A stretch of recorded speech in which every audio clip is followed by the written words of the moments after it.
It was just the right opportunity. The incompetent like you are fired. I didn't understand what was said at first. My boss, who always calls me incompetent. One day, I defended a cleaning lady who my boss was treating like a thief. She wouldn't do that. Do you have any proof? What? You believe some dirty janitor over your own company's people? No, that's not what I mean. Then, with a smirk, my boss leaned in and said something unbelievable. Defending this thief means you're complicit. I always thought you were useless. But I didn't realize you were this stupid. You are beyond help. This is a good opportunity. I'll report this to the higher-ups. You're fired. Don't come to the office from tomorrow. What? Fired over this? That's ridiculous. I glared at my boss, but he just walked away briskly. Fine, I'll quit this place just like you want. And on the day I left the company, a major disaster struck. My name is Kevin Smith, a completely ordinary 33-year-old office worker. I work as an engineer at a company that develops systems for computers and smartphones. I've always been shy and disliked being the center of attention. When I become conscious of people watching me, I get so nervous, like even I can speak. However, I'm good at working silently on the computer. In school, I even develop simple apps as a hobby. At my current job, an executive from our parent company was involved in my hiring. He said warmly, "I value your skills. It's okay if you're not comfortable in the limelight. Just pour your passion into development." But I soon learned that the parent company's philosophy hadn't permeated all the employees of the subsidiary. Kevin, compile the data from the email we got this morning and send it back to them before noon. My boss, Johnson, gave me an order loudly. A client had requested current performance and progress data, but the request was made to Johnson, and the deadline was set for the end of the week. By this morning, but the email said the deadline was the end of the week. You're really stupid, aren't you? Who takes a whole week when they say, by the end of the week? Responding promptly is just good manners. I had never been taught such manners. Besides, I didn't have time for extra job either. But I'm in the middle of something urgent. So what? Just finish both by noon. That's impossible. Would you set a deadline until the afternoon at least? You talk back despite being incompetent.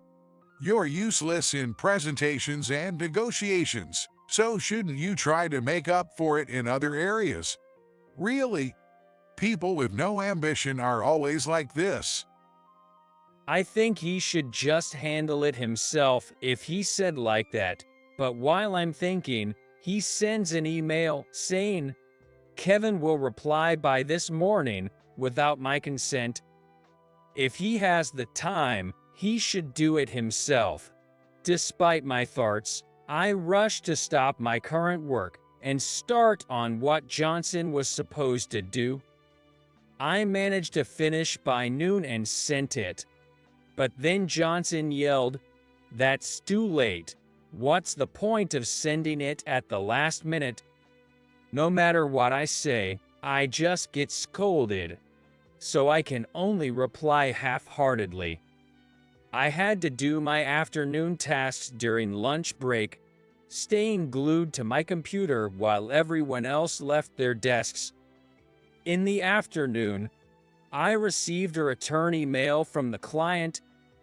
They thank me for the quick response and praise how the compiled data is much clearer and usable as is.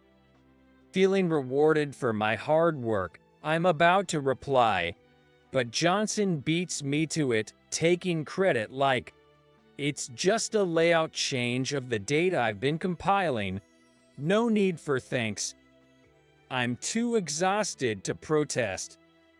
I let out a quiet sigh and got back to work. Kevin, about tomorrow's meeting materials. In the evening, I tensed up as my colleague, Mike, approached me. Was there something wrong? But his demeanor wasn't troubled or angry. They're really easy to read. Including this data usually makes the document too rigid. But when you compile it, Kevin, it's so concise. How do you do it? It took me a moment to realize I was being complimented. Well, it's nothing big, but I recalled how I created the document and shared some tips. Mike seemed satisfied and thanked me, then whispered something. Earlier, Johnson emailed your data as if it was his own. Yay, I know. Actually, I was on the phone with a client about something else, so I told them you made it from scratch. What? They said thank you for the great help. Thank you so much. No problem. I just told the truth. My efforts being recognized made me feel a bit lighter. But of course, some people's attitudes towards me didn't change. Kevin, you never contribute in meetings anyway. It's a waste of time. So go to the archive and find this. Johnson handed me a list of past products. He wanted files detailing their development history. Sure, I'm not great at speaking in meetings, but listening and understanding the direction is important. Also, I doubt Johnson would listen to my opinion. I obediently headed to the archive. I found the file and loaded it onto a cart. I was about to return to my seat, but the disorganized and upside-down files caught my attention. Since the meeting would take a while, I started organizing them, and then someone came in. Oh, hello. Hello. She's been the dedicated janitor of our company since last month. She seems to be around my age, but it's hard to tell. Her long hair is carelessly tied at the back of her head, and she wears thick glasses that suggest she's severely nearsighted. Additionally, her long pants and apron, part of her work attire, are noticeably stained. I was surprised by her sudden appearance. Since she's under confidentiality agreements, she probably has access to the archive. Oh, are you working? I'm sorry, I'll get out of your way. No worries. Oh, were these files always this neat? I had just finished organizing them. Sorry, I just tidied up on my own. Perhaps it was her job. If she had her own plan for it. I thought so, and I felt bad. But her eyes sparkled behind her glasses. Incredible. It was a mess when I checked earlier. But now it's so clean. Kevin, you're not just good at your job, but also meticulous at cleaning. You know my name. Of course. I've heard about your detailed work. It's not that great. Everyone just flatters me. After all, I'm called incompetent. Who says such a thing? I opened up about Johnson's behavior and my own character traits that led to it. I don't know why I get so nervous, but when I'm in front of a crowd, I just freeze. Despite being here for so long, I still don't feel like I fit in. It's embarrassing to have such worries. That's not true. I feel the same way. Really? Yes, but right now, it's about you. Sorry. But based on this morning's conversation, there are people who appreciate you. I hope so, but I sometimes think it's just a polite remark. But it doesn't lead people to seek advice or bring you up in conversations with clients. At least I wouldn't. Really? Yes, the fact that your reputation reached me is proof enough. Hearing that made me think it might be true. Getting carried away isn't good, but maybe it's okay to have a little confidence. From that day on, I started talking to Harper more often. Whenever our break times coincided or at the end of overtime, she was always there to lift my spirits, especially when I was feeling down. One day, I became curious about her thick glasses. Having good eyesight myself, I've never worn glasses. I remember hearing that for nearsighted people, the worse the vision, the thicker the lenses. Harper, do you have really bad eyesight? What? Oh, these glasses? She removed her glasses, revealing a face partially hidden by her bangs. Yes, it's pretty bad. Do you want to try them on? Yes, I replied, holding the glasses in front of me. Whoa. Suddenly, my vision blurred, and I felt dizzy, like the world was spinning. Sorry, that was too strong for you, wasn't it? Yes, I couldn't see anything at all. Couldn't see anything. Harper repeated my words, then, as if struck by an idea, suggested something good. If you wear glasses, you won't be bothered by people's stares, right? Because you can't see them. Indeed, that's true. These glasses are too strong and might strain your eyes, but I have an older pair that might work for you. The next day, she handed me glasses she used during her student days. They had brown frames with thinner lenses. When I put them on, my vision was a bit blurry, but not enough to make me dizzy. Don't wear them all the time, or you might harm your eyes.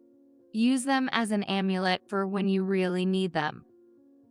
I never thought just blocking my view would work, but Harper was seriously thinking about helping me.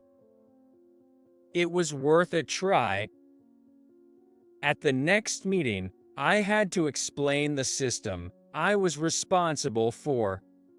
I usually get so nervous, stuttering and losing words, feeling the painful stares of others.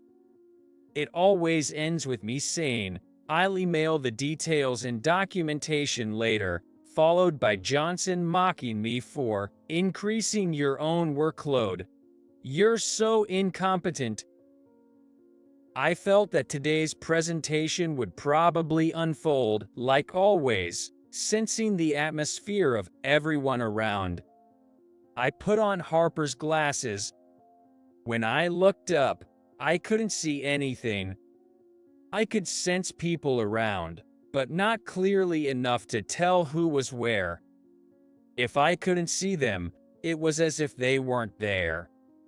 It was just like practicing a presentation alone. The prototype we developed according to the requested concept is: I could speak. My words didn't get stuck. I was as relaxed as if I were alone, not tense at all. The only downside was not being able to see my own documents. However, I knew my materials and system well enough to explain without needing to look at notes. Plus, I couldn't see people's reactions. But right now, I was so moved by being able to explain without hesitation. I honestly didn't care about the reactions. All I wanted was to convey my work and farts. I spoke earnestly, delivering my words to someone invisible. When I finished explaining, I didn't expect to be met with applause. Kevin, what happened, man? You nailed that presentation. You didn't stutter, and more importantly, it was so clear. Of course, it's Kevin's work. His documentation is always precise. It's unbeatable when he explains it himself. My colleagues were full of praise. I felt the effect of the glasses. Just not being able to see changed my perspective so much. I was surprised, yet filled with a sense of accomplishment, and I thought about thanking Harper later. I eagerly looked for Harper and found her cleaning the floor by the supply shelves. Harper. Kevin, what's the matter? Why are you in such a hurry? You were right. Just not knowing I'm being watched made it go so well. Thank you so much. I just gave advice. The real credit goes to your own abilities, Kevin. If you hadn't noticed, I wouldn't have changed. Please let me thank you properly. It's not that big of a deal. But since you insist, maybe I'll take you up on that offer. While I was organizing the supplies I'd been tasked with, Harper was cleaning around the supply shelves. Normally, I would be sighing through the work, but talking with her made the time fly by. I didn't notice, but at this time, someone was watching us from afar. The next day, when I arrived at the office, I headed towards the center of a crowd that had formed. It was noisy and had an odd atmosphere. What could have happened? Maybe a cat wandered in. Thinking lightheartedly, I was shocked when I saw the center of the commotion. Confess already. We have proof. It wasn't me. There was Harper being confronted by Johnson. Harper. Oh, Kevin. Her usual friendly smile was gone, replaced by a look of fear in this situation. What in the world? She's an industrial spy. She's been stealing company information and passing it to competitors. We found evidence of her dealings in her locker. Johnson showed me documents with confidential data. These were in Harper's locker. It must be a mistake or a setup. She's not that kind of person. If Harper was a spy, she wouldn't have had time to be concerned with me. Besides, I couldn't believe someone who had been so supportive could do such a thing. So the incompetent defends the janitor. A beautiful display of the weak helping each other. Johnson looked at me with narrow eyes. Come to think of it, you two have been quite close lately, haven't you? That's because she was helping me with something. Helping with illegal dealings? What are you talking about? I see. You're an industrial spy too, directing her to leak information. His absurd accusation left me speechless. The fact is, this janitor had our internal documents hidden. If you defend her, you're complicit. That's ridiculous. Please investigate properly. What investigation? The evidence is right here. Evidence? Isn't that too presumptuous? What? Are you doubting me?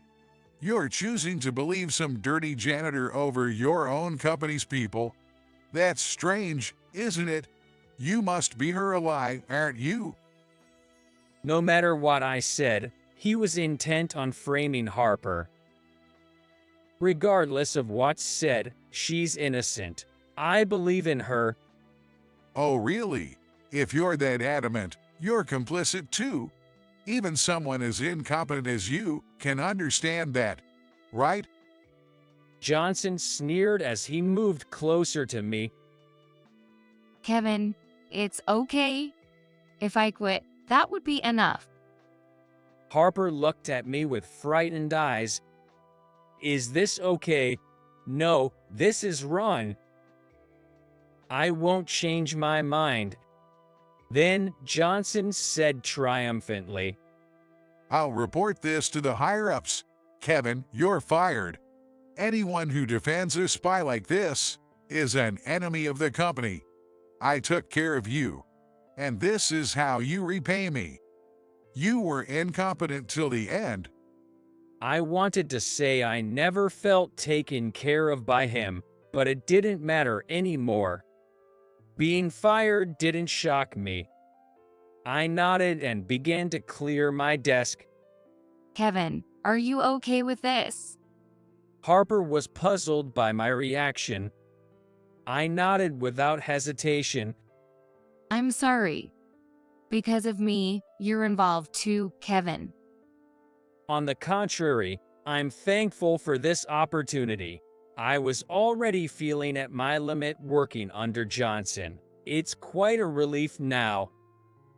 But I'm not an industrial spy. It's okay. I know you didn't do it. Even if they investigate, if they don't find your fingerprints on the evidence, it won't stand up as solid proof. She smiled with a face that looked like she might cry.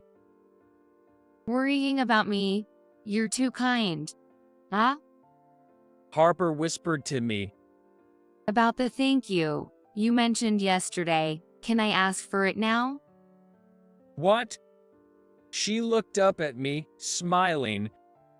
As long as there was no conclusive evidence of us being industrial spies, I had the right to use my accrued vacation days. So, I took my leave. Then one day, I received a call from the office. When I checked the number, it was from the company. There was nothing more to talk about. If any procedures were necessary, they could wait until my final day of leave, so I decided to ignore it. A few days later, I went to the office for the resignation process and found it more hectic than ever. What happened? I asked one of the employees, even though it was no longer my concern. He looked confused. A lot of things. Do you know where the documents you worked on are stored? My documents, Johnson said they were all disposed, calling them unreliable spy material. I see. Are you okay? I noticed faint dark circles under his eyes. Looking around, other employees seemed the same. Kevin.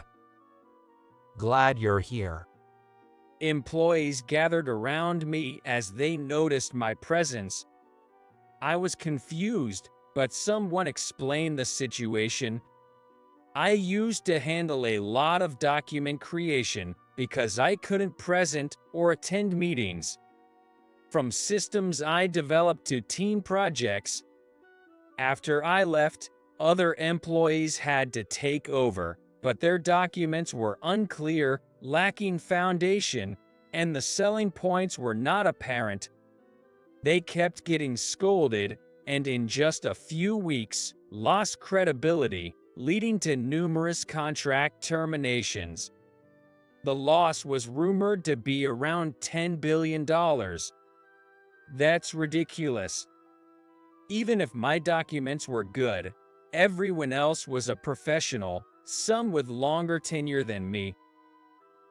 I couldn't believe they'd created such pool documents. When I voiced my doubt, everyone hesitated to speak.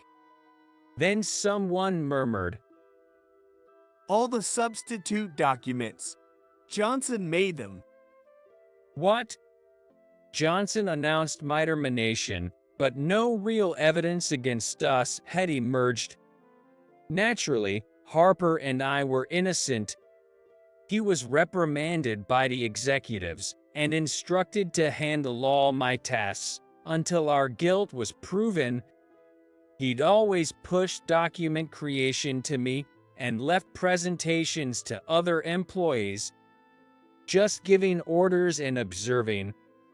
Not being deeply involved in development, he ended up creating unfounded documents, leading to the current situation. The employees were struggling to retain contracts and handle the aftermath. Kevin, Johnson's yelling voice, which I hadn't heard in days, made the employees around me step back. Johnson, with dark circles like the others, approached me aggressively. why didn't you answer despite the numerous calls? Well, I was fired, so I figured the company didn't need me anymore, right? Of course we need you. All the documents you worked on, remake them. What is he even talking about? I was speechless at such a selfish demand. Didn't you dispose of them? Right? So what? Just recreate the same documents again. You think I, the incompetent, can handle this? I emphasized the word incompetent while speaking. More and more people started gathering around. I was sweating with all the attention on me, feeling the pressure even though it wasn't a presentation. I thought about ignoring him and just saying goodbye to HR before leaving.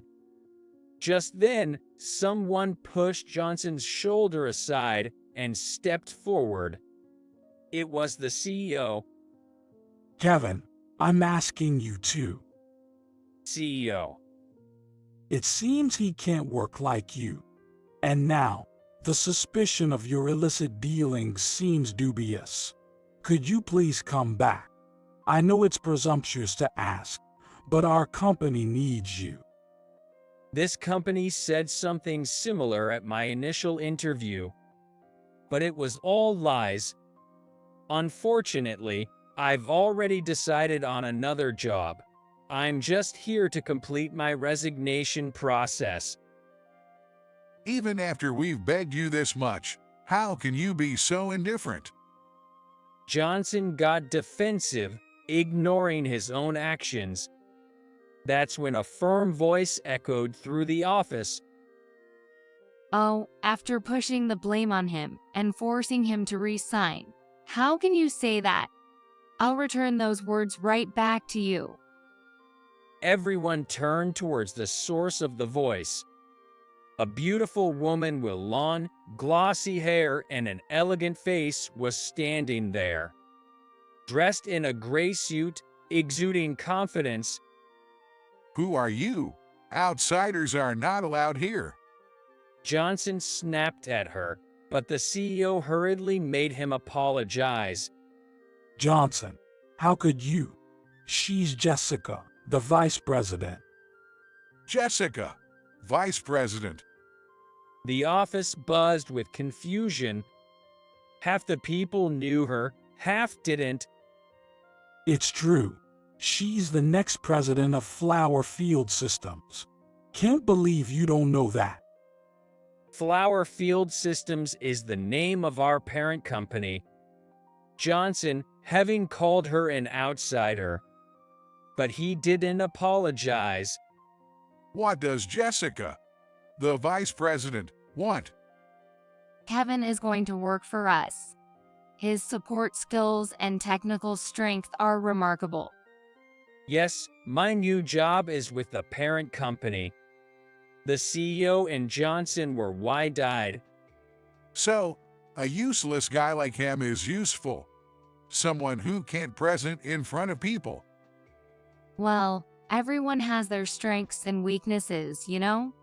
Plus, I value his technical skills. Even if he's not comfortable on the big stage, as long as he's passionate about development, that's fine with me. These words were spoken to me during my job interview. She was one of the interviewers. It was a one-time meeting, so I didn't remember her face or name, but she remembered me. That's not all. He's accused of being a corporate spy. The incident you tried to pin on me. At that moment, Jessica puts on her glasses and tied her hair back. Johnson, seeing her, trembled. You are. Still good at belittling people. I see. Jessica looked just like Harper. Indeed, Harper's true identity was the vice president of the parent company. Her real name is Jessica. She had used the pseudonym Harper for a reason. From her student days, she was top of her class and seamlessly transitioned into a business leader role. As she became the vice president and a future president candidate at Flower Field Systems, she only focused on how to grow the company. Often, her own opinions, which were based on extensive experience, overshadowed listening to her employees. She didn't trust her staff and often interfered with everything, occasionally yelling when things didn't go her way. This behavior led her to become isolated. When she finally realized her situation, no one would listen to her or follow her directions. She wasn't sure what to believe anymore. Her father, the current CEO, advised her to broaden her perspective.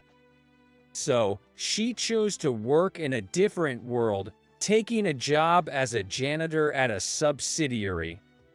It was a way to see the company and its employees from a different angle. Working in a subsidiary made it easier to keep her identity hidden under a pseudonym. Using a pseudonym to prevent her true identity from being exposed, she observed a lot in her new role. She saw people who were arrogant like she used to be. Those who couldn't voice their opinions. Those who strived in the circumstances given to them. Those who try to pull others down. And those who were trying to change themselves. Through observing various people and environments, she gradually understood how arrogant she was. Like Kevin, someone who works hard to change the status quo without arrogance, is exactly what I lack now. He's capable too. I need him. How can we let go of such a person? Kevin, you belong here. What will you become at the parent company? Just a disposable rag. Johnson said that to me. A disposable rag, huh? Weren't you the one exploiting me? Then, Jessica said with a laugh, Letting go? Is that really what you should be worrying about now? What do you mean? Well, you're going to be fired. Fired? It struck me as odd. Why would such elaborate fraudulent transaction documents exist just to frame a janitor and one employee? She approached Johnson with a click of her heels. So, we investigated. Evidence against Kevin never came up, right? Because you're the culprit. What evidence? There's plenty of evidence. We exposed your contacts for the side deals. The email records are crystal clear. That's a setup. Probably thought to frame someone else before getting caught. Recently, since Kevin's been gaining positive reviews, you targeted him, didn't you? You couldn't stand to see someone you looked down on achieving success? Then she turned a chilly gaze towards the CEO. You're implicated too. I always thought it was odd. The company's direction is completely different from what we instructed. Seems like you were lining your own pockets at the company's expense. The CEO paled and patted Johnson's shoulder. This must be a trap to frame us. Yeah, of course. We wouldn't do such things. Kevin, tell them. We're respectable superiors. There's no wrongdoing. And the evidence's credibility is doubtful, right? She respects you. So if you speak up, our suspicion will be cleared. I was quietly threatened. You know what happens if you say something disadvantageous. Everyone was watching me. Such a crucial moment, and all eyes were on my response. I felt dizzy. My breath is tight. That's right. I have an amulet for times like these. I thought, reaching for the glasses hidden in my bag. If I wore them, I wouldn't be able to recognize anyone. What's wrong, Kevin? Kevin, hey. I tightly grasped the glasses. This couldn't be the same as before. For those who believed in me, I faced everyone with determination. Yes, there is evidence. I released the glasses and pulled out my smartphone. Emails showing the CEO and Johnson conspiring, inflated invoices, and graphs of profits and revenues that didn't add up. These were from the documents I had worked on. I suspected something was off, but never imagined actual fraudulent transactions. I had recalled these past data and handed them to Jessica on the day I was notified of my termination. The report from July, 2 years ago, and last year's financial statement. This data suggests there was wrongdoing, and we have testimony from the counterparties. They were furious, not knowing the transactions were fraudulent. I did it. I faced them without wearing glasses. It's time to face reality. Don't you think? The CEO and Johnson hung their heads. Their misdeeds were now known to all employees, and the news later reported their misconduct. They were not just fired, it was a matter for the police. A new representative was appointed for the company, and a complete shift in mindset began. Jessica became the leader. Strong in her sense of duty, would oversee until the subsidiary could operate independently again. As her secretary, I started a new life. Sometimes I mistakenly called her Harper and hurriedly corrected myself. If it's hard to say, you can call me by my first name. What? Really? It's like we're a couple. I thought, and she winked playfully. Of course, only outside the company. She truly was that kind of person. Without her glasses and with contacts, her beauty was striking. When hiding her identity, she had kept her face hidden and wore glasses. But to me, both sides of her were attractive. Otherwise, I wouldn't have looked forward to those moments with her. The amulet glasses still remain in my bag, but I don't need them anymore. Even if I can see clearly and feel the gaze, I'm no longer timid. I keep the amulet to remind me of overcoming that fear. In life, challenges and setbacks will always follow, but having overcome such a situation, I know there's nothing to fear. The courage I've gained is my amulet, which I hope to pass on to others someday. And for that, I strive to be someone who can face adversity head-on,